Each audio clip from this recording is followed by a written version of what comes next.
Hey everybody, welcome to the video, welcome to the channel. Today we are going over some of the big projects we got done over the last year, or projects we were working on over the last year. If you're new to the channel, it's going to be an awesome way to get caught up on everything we've been working on. And if you've been with us for a while, don't worry. I have something for you guys too. There's going to be an update on every project at the end of every time we talk about a project. I don't know if that makes sense. I'm still a little bit under the weather. Anyway, this was just under a year ago. This is the YouTube Yacht project. In case you're not familiar with it, it is a steamboat shaped and themed rental cabin that we are building in our property, or on our property. There are quite a bit of rentals in our area, but most of them are along the Ohio River. Our property doesn't border the Ohio River, so we wanted to try to build something that would stand out and get people to stop scrolling and try to stay here. So we went with a boat-themed cabin. That's Aaron, man behind the scenes, helping me getting these footers poured. You can see that little homemade chute we made so we didn't have to rent a pump truck. It worked pretty well, actually. Aaron was a huge help on this. Aaron actually comes back and helps pour the walls as well whenever we get to that part. You see, we put some rebar in there, 3 runs of number 4 rebar.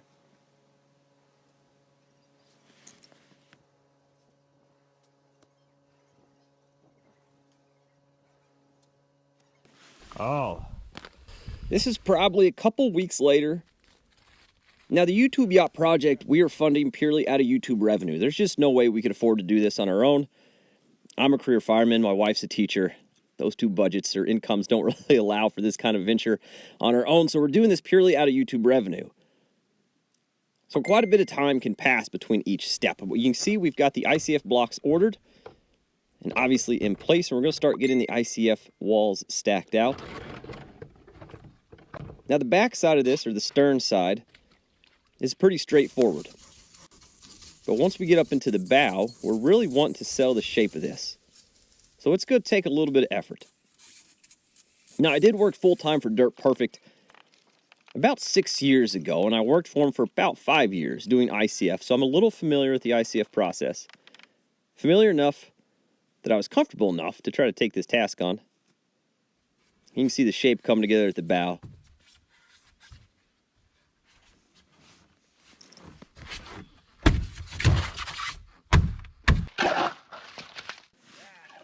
I guess this is probably about a month later. The mud and the water kept washing in around the bottom, mainly because it's just taken so long between steps as we waited for funding. I decided to go ahead and put some perimeter drain in so we didn't have to dig the mud out every time. 4-inch perforated pipe, fabric and stone. And then we were ready to go ahead and start getting the windows and door bucks installed and on and upward with the ICF. No.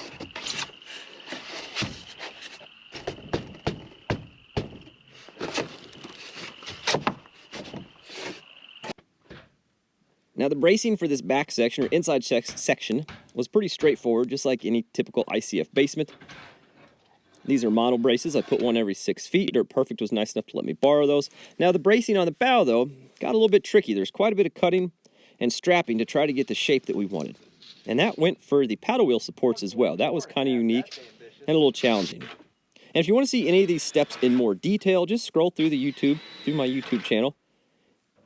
Pretty much every clip we're showing has a dedicated video to that process or to that step, and you can see it in a little bit more detail. I think I already said that.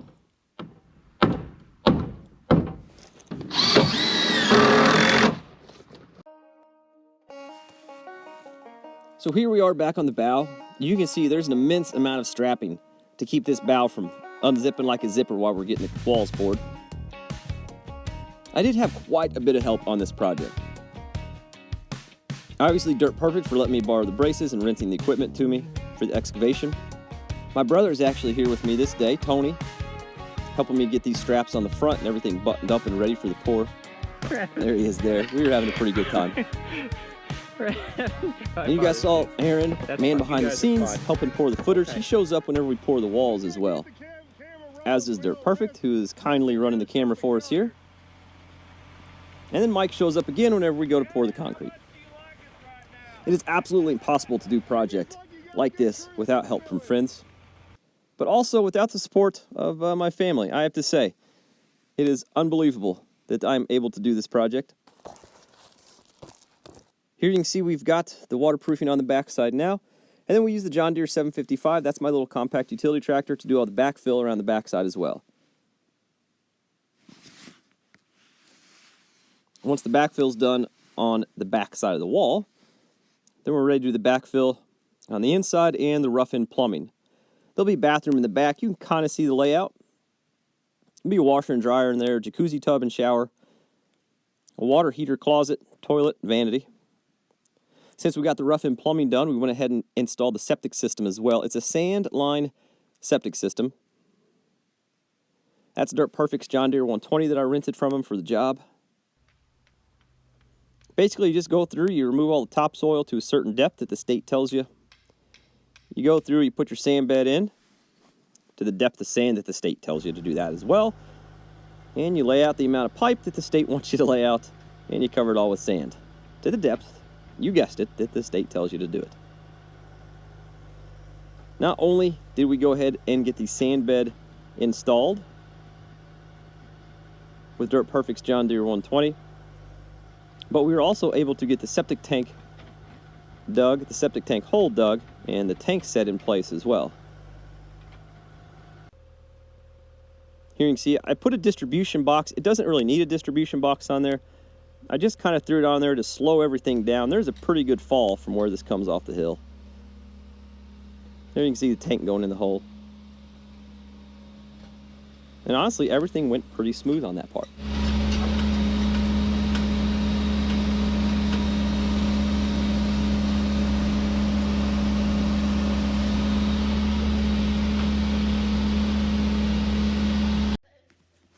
We wanted to get the septic system installed while the dirt was workable. And yes, the state has standards on that as well, as how wet or dry the soil can be whenever you install a septic system. That was our oldest helping me get all the leaves out so we get the stone backfill in, and this is our youngest helping me hold this level down. We're laying out the footer for the spiral staircase here. And then I'm laying down the rebar grid, number 4 bar. Pretty close to a 4-foot grid, but a little bit less just because of the size of the layout. And then Dirt Perfect and myself back in getting the concrete slab poured. So this is the most recent video. If you've been with us for more than 2 weeks, you've already seen this video full on. But now you know exactly how we got to where we currently are, which is pretty exciting. So as far as what's to come with the YouTube yacht, we were slightly optimistic about when we were going to receive the ICF floor system. I spoke with the sales rep again today. Turns out it's been a while since he's ordered any ICF floor system, and Jesse Mueller was spot on with his lead time.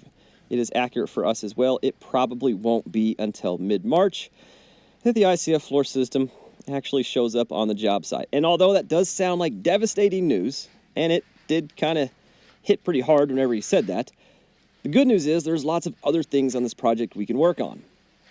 For instance, getting everything framed and the supports ready for the downstairs part of it that will actually support the ICF. There's quite a bit of framing and supports, temporary supports that goes underneath. Going ahead and building the paddle wheel so it is ready to go. Now, I'm sure my neighbors would love nothing more than staring at a paddle wheel for a couple months. And other miscellaneous odds and ends, possibly trenching the electric in, trenching the water in. There's lots of things that can be done while we're waiting for the ICF floor system. So we'll definitely be able to keep moving on the project, just not the exact direction we thought we were going to go. But this is where it sits now. You know, and a day of cleanup probably would not be the worst thing either. The job site's getting a little bit out of hand. The next project that I want to go over is probably one of my favorite out of all of these. Well, that's hard to say. This is the pond project. So pond 1.0 had several problems. You can see we dug a trench out to drain it out. But as we fly in with the drone, you're going to see what happened. And I'll try to explain it in a little bit more detail as we go through this. But we're going to move through the pond pretty quick. And it's pretty neat to see the progress. But you can see that whole backside just kind of slid off. So, I got with my neighbor, and we decided to go for Pond 2.0. That's Dirt Perfect's Caterpillar D4 that I rented. Step number 1 I wanted to go ahead and peel the backside of this dam off and just see exactly what we were working with and see if we could locate the problem. I was pretty confident I knew what it was, but not 100% sure.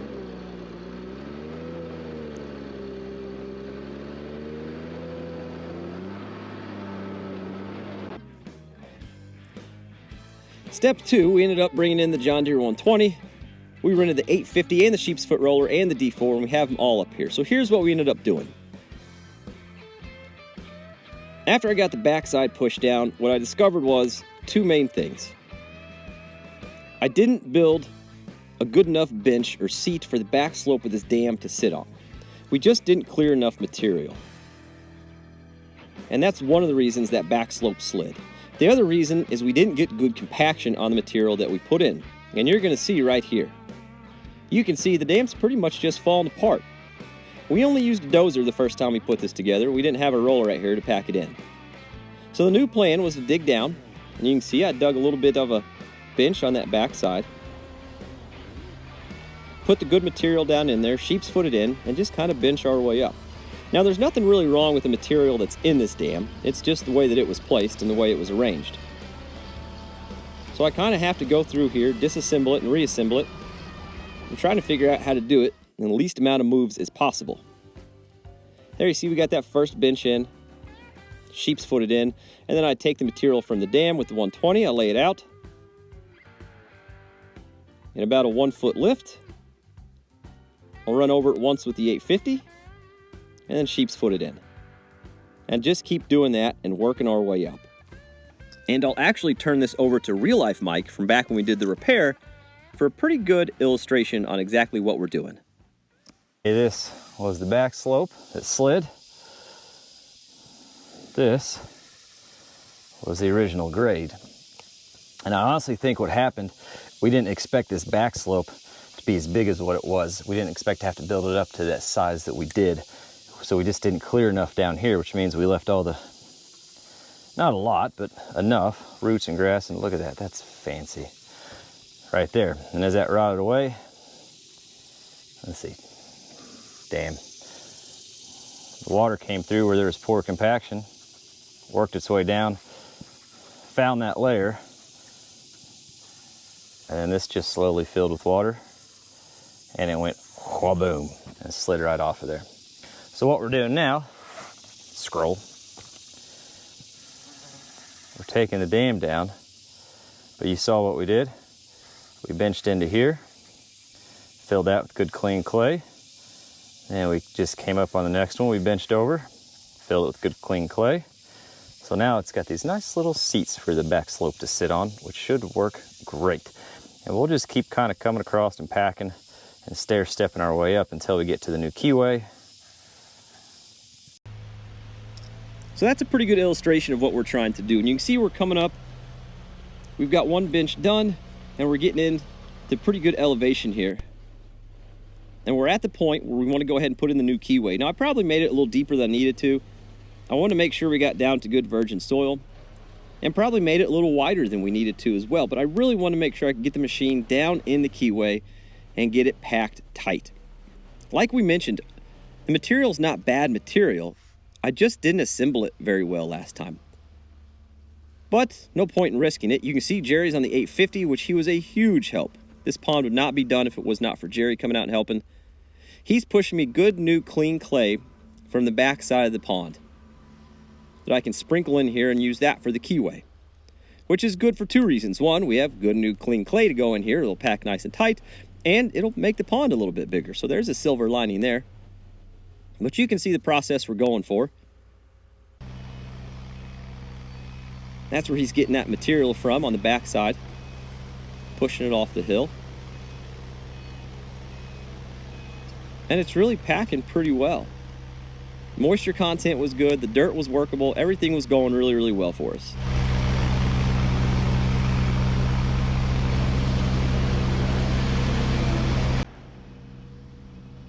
And then you can see he started shaping and kind of sloping some of the topsoil on the back side.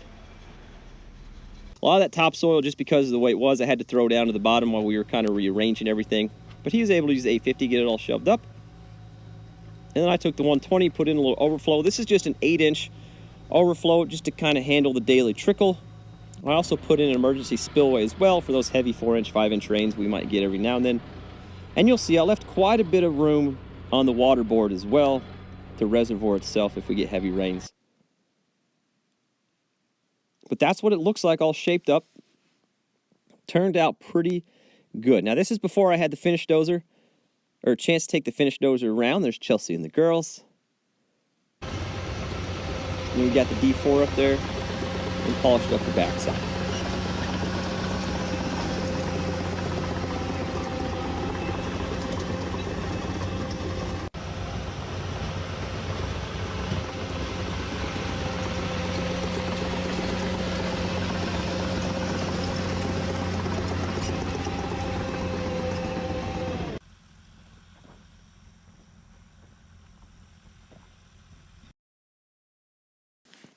And that's what it looks like all polished up. So my neighbor Gary, this is actually a split pond. The property line goes right down the middle pretty much. Worked out really well. My neighbor Gary actually did all the seeding and strawing on this thing, which is absolutely incredible, and it looks amazing. And you're going to see here in just a second, the grass came in beautifully. You'll also see we added a couple stumps and some piles of rocks for some fish structure. So we have that deep end that's probably 12, 14, and then this shallow end, which is around 6 feet, which would be good for fish, I guess. And this was actually yesterday. Today's Thursday's video. That was Wednesday. That was the first time the water actually flowed out the overflow. And you can see we have quite a bit of room on the board, or the head of the water board yet. So plenty of room to reservoir. And it turned out awesome. Now we'll talk about that bell tower on the left of the screen you saw here in a little bit. But the next project we did, this was a pretty quick in and out. This was a new piece of property we bought. It had an abandoned build site on it. You can see all the rotting floor joists there. They tried to cover it with plastic, but it sat there for 5 years. Even plastic's going to deteriorate a little bit after 5 years, which it clearly did. We're using our custom Wappa Choppa. That's my little modified bush hog. And we just bush hogged up everything around the outside of what that building site was. Here's the before with the drone shot. Flying the Mavic Mini. And then here's the after. And you can see pretty big difference. Not bad for a little 15-horse output PTO shaft on your little 4-foot bush hog. Did a pretty good job. And then I was able to use Dirt Perfect. Did a partnership with Hyundai where they sent him a 85 HXA to use for a couple months to demo out. And they were nice enough to let me use that up here on this project. So huge thanks to Hyundai on that. And we ended up ripping out all the old subfloor. I just didn't want to leave this big old snake habitat sitting over here, and it just kind of looked unsightly. So we wanted to get it cleaned up. Try to get the bulk of this out. And it really turned out pretty good. Now, a lot of people have asked what we plan on doing with this property. That's kind of what it looked like after we got all the floor system out. We just plan on leaving it sit for now. We'd like to build another cabin here whenever we're done with the YouTube yacht, but it came up on the market, the price was right, and we were in a good position for it, so we went ahead and snagged it up. Now, another thing on this property I didn't really show is these logs we found. Now, these are actually logs from an old log cabin that used to sit on top of these ridge, or on top of this ridge. They weren't really properly stored, so we went through and salvaged the ones that we thought we might be able to save and stacked them up to dry there. Now, we still don't have a 100% plan of what we want to do with them, but they're in a good spot. They're not being hurt by anything the way they're sitting there now. Now, of course, with all of these other projects we did on the homestead, we did quite a bit of work for Dirt Perfect as well. I mentioned I used to work for Dirt Perfect full-time, and that is true, but now I am a career fireman, and I work for Dirt Perfect part-time, trucking for him. This is not his dozer. This is one of our contract hauls. That's a 750K. That gentleman actually ended up buying his own truck and trailer this year, so I don't think we'll be seeing much of that anymore. But I always loved hauling it. It's a good-looking machine. Of course, we hauled his John Deere 120 plenty of times in and out of several tight driveways. Now, that is his old Lowboy, and of course, the John Deere 120 hauled me as well when I got stuck plenty of times. And yep, I'm in the 120, and the GoPro is steering the Mac for us. That's fine. Of course, he got some other new equipment that I had to figure out how to load, like the sheep's foot. Turns out the best way to load the sheep's foot roller is just floor it and go in reverse. Hope you don't slide off the deck. I've only hauled it a handful of times, so far the theory's worked. There you go.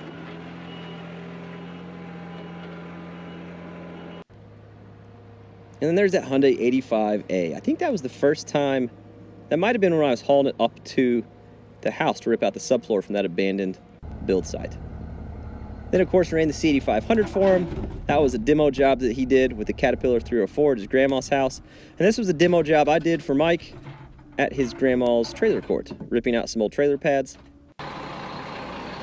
And I tried a bunch of fun new camera angles on these trucks. So if you got any suggestions for new camera angles on the trucks, holler at me and let me know in the comments, something we can do to keep it fresh in 2022.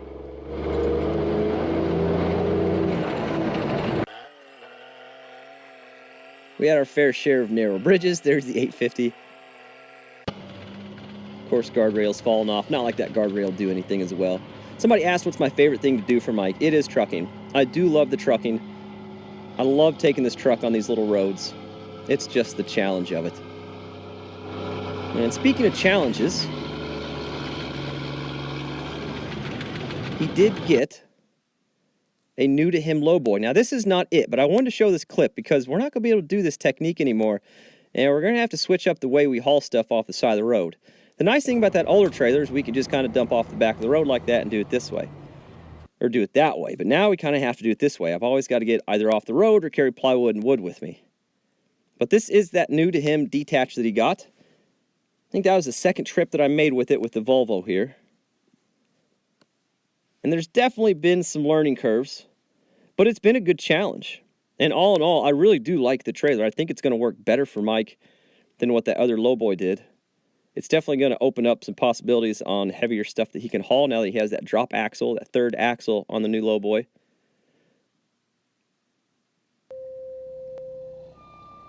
Definitely one of the learning curves is that I have to remember to let the air build in the trailer before I start driving away, since I disconnect the air lines every time you unhook the trailer. But that's kind of part of it.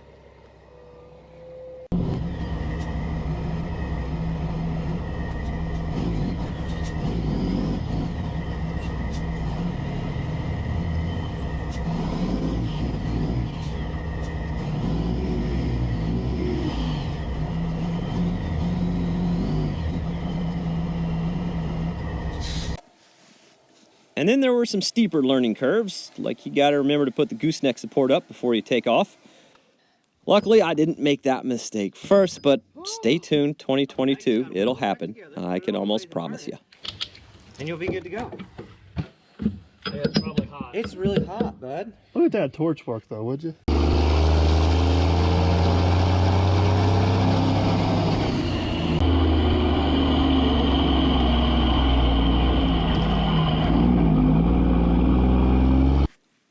Speaking of learning curves, I also decided it'd be a good time to take up welding. Now, a lot of people would probably take up MIG welding, but Dirt Perfect had a good deal on a stick welder he was selling, a propane-powered stick welder. Honestly, we just wanted a backup generator to the house, and a generator that welds is pretty handy. See where it doesn't fit? Do you see where it doesn't fit? So I decided to start getting into fabrication, or at least start building my own implements. And you could see there, it came with a little bit of frustration. But I think that's the fun of fabrication. We've talked about this before. You just cut, grind, and fit, and keep at it until you get it to do what you want it to do. And eventually, we got it figured out. It's got a 10,000-pound winch on there, and the frame itself is from a 1977 Jeep CJ7. That's the belly pan you see on the bottom side. And then the ball hitch on top, that's what we hooked the log arch to. Now, I made this as a log winch. Even though we don't have a sawmill, we tried one out for a little bit. But even though we don't have one, I had a couple other projects in mind I knew a winch would come in handy for. I did try adding some foldable leaf spring forks off the back. Just a random little thing I thought might come in handy if I could lift forks up on the back side of the tractor like that, and then set up on my firewood piles. Now, this was before I built quick attach forks for the front of the tractor, which will be an upcoming video. And I thought, well, it'd be better than nothing. I ran those on there for a couple months and found out I was wrong. They were just in the way. I did end up cutting them off. And that's what we're doing here. Just went ahead and took them off and kind of trimmed the whole thing down. Made it a little bit more user-friendly. And speaking of user-friendly, I put a wireless remote on it as well. And this is how it sits now. Got that little jack stand I made for it. You can see the winch on there, everything trimmed up. And I got this box mounted on the side with all kinds of accessories, different length chains, straps. There's the remote, a couple snatch blocks. And like I said, I built this for a reason. I knew I was going to have some projects coming up where I thought it might come in handy. And one of those was the timber bridge project. So this is on that new piece of property. And there's this steep ditch, or seasonal creek, or whatever you want to call it. I choose to call it a creek. Some people correct me, but it is what it is. It's a big hole in the ground that I wanted to get across easier. So I came up with the idea that we would build a timber bridge across here. Now, I've never really worked with quote-unquote heavy timber, but I thought it'd be kind of a fun thing to try to learn and figure out as we go. You saw I took the quick attach loader bucket off the front of the tractor and used the winch to winch the loader bucket back up out of the creek for the creek rocks for these little foundation sides. Drove some T-posts in the bank on each side to help give it some real good footing, really give it some good hold on the side of the hill. And then filled up behind the rock with some Quikrete. There you can see the footers are done. I've got one log drug across and a second one drug across as well.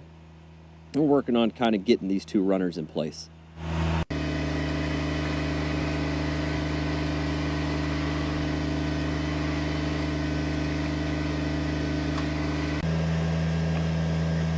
And the winch came in really handy for this. In fact, I don't think I could have done this job without this winch. And if I didn't have the winch, I would have been having to rent Dirt Perfect's equipment to make the job happen as well. Now, we worked on this between steps on the YouTube yacht. And what I mean is, as we got revenue for the YouTube yacht, we'd work on that. And then as we were waiting for revenue to come in, we'd come back and work on this project. It was just kind of a filler project, something fun to do. And give me a chance to kind of learn how to work with some different materials. I'm starting to put a couple arched logs on the outside of the two main runners. I got ratchet straps on there to help keep them from falling all the way off so they don't roll too far. And then dragging that second arched piece across as well. And if you're wondering, it's a 100-foot cable that's on that winch. And it worked just about perfect for this entire little bridge build. Ended up drilling and bolting these logs together.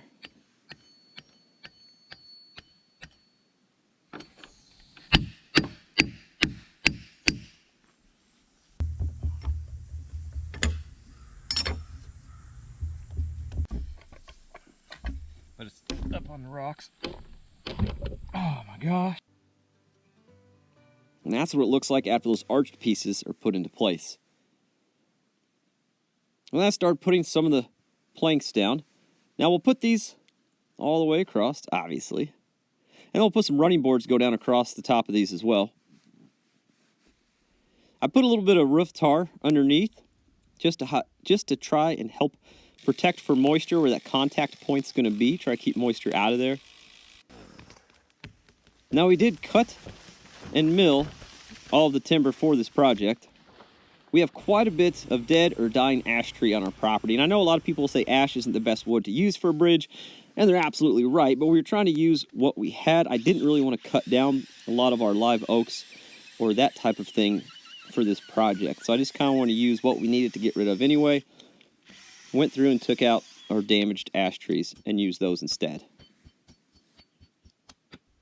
Now the exception being those two arched pieces were live trees, but as we go through and thin out our woods and pick what trees we want to keep and what trees we want to get rid of, we're trying to keep all the straight trees, obviously. So those curved forked trees, we've been getting rid of those as well, and we were able to use those for those arched pieces. Here you can see we're getting that beam put up on the bottom side. That's actually John from Upstate Brush Control and John's buddy from Upstate Brush Control, I guess, as well. Helping me get that beam on the bottom side. There's our youngest out helping us that day. Then using the log arch to bring down those milled pieces for the running boards, which actually worked out pretty well.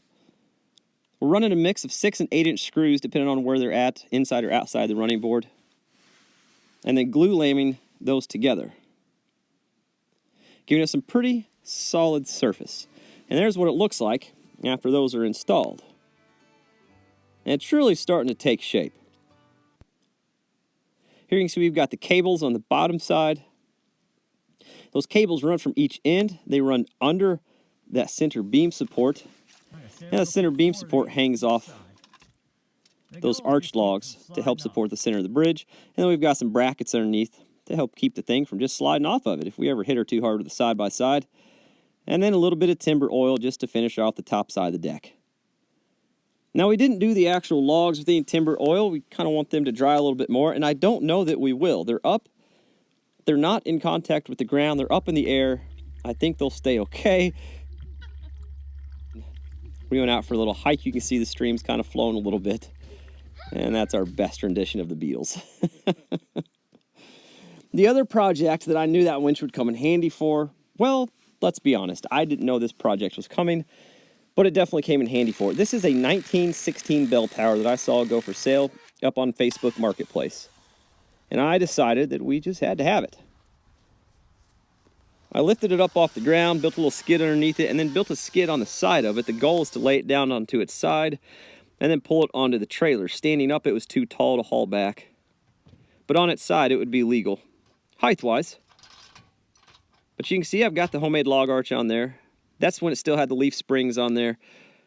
But I used that. I ran the winch to the back side to help lower it, and then I had a come along on the front side to help pull it. So I'd pull with the come along to tip it over, and then use the winch to keep it under control. And once it got past the tipping point, the winch to just lower it the rest of the way.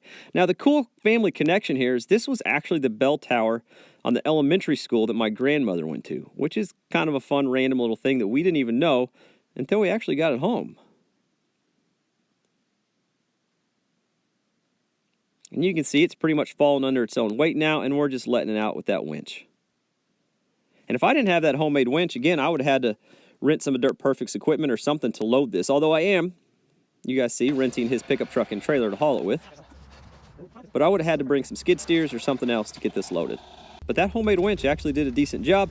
To get it offloaded, I just strapped it to a tree trunk and pulled out from underneath it when I got to the house.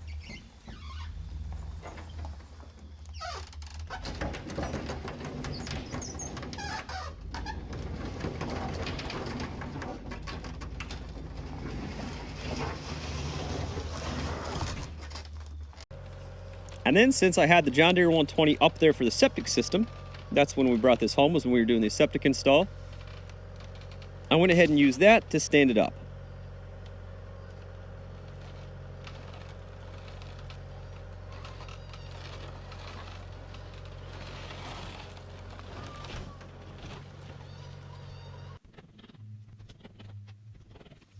Ended up taking out louvers on 4 sides.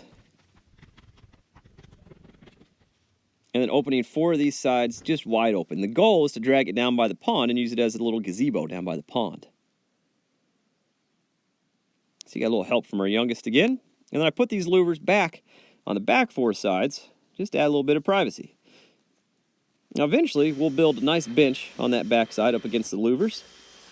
Probably a project for next spring or summer. Ended up pressure washing everything off, and you can tell by how easy this came off and the time period it was built. This is probably most likely just some type of whitewash that they put on here, because it came off with pretty low pressure. That's a little electric pressure washer. So we stripped everything off of there and only put some coats of paint on it. We went with white paint because, well, that's what we wanted to do. We thought it would look best sitting down by the pond.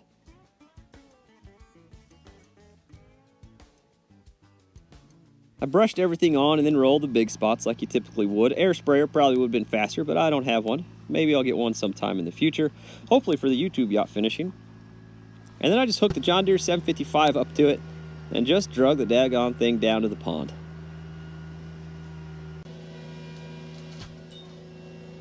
And that's where it's going to stay. And this is what it looks like now.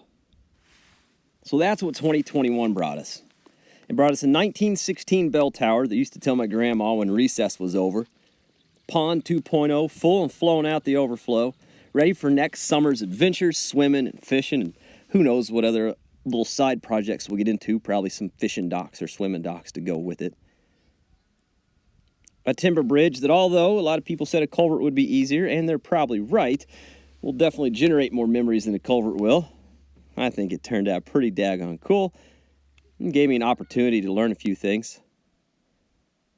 And our YouTube yacht rental cabin is slowly starting to take shape and set sail. Now, I'm going to tell you right now, it doesn't matter how much money, time, or resources you have if you don't have these words right here. Where are we going? I mean, I support you. You're not getting anything done.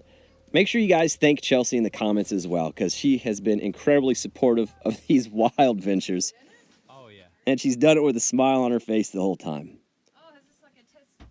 If you want to check out Chelsea's adventures as well, be sure to hop over to her channel, Wild Roots. So cozy in here. I'll put a link in the description. Here's a little clip from when we were down in Gatlinburg. It's still one more video we've got to put out on our fall break trip.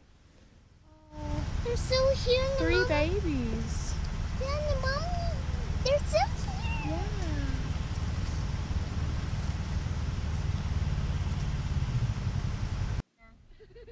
And this is my favorite part. Bears up there. If you're ever wondering what the line of cars is for, Chelsea's got you. Don't worry. There's bears. There's a bunch of bears up there. I hope you guys have enjoyed everything we brought you in 2021. I know we definitely appreciate all the support you've given us. I just want to say thanks for watching, and we'll see you next year.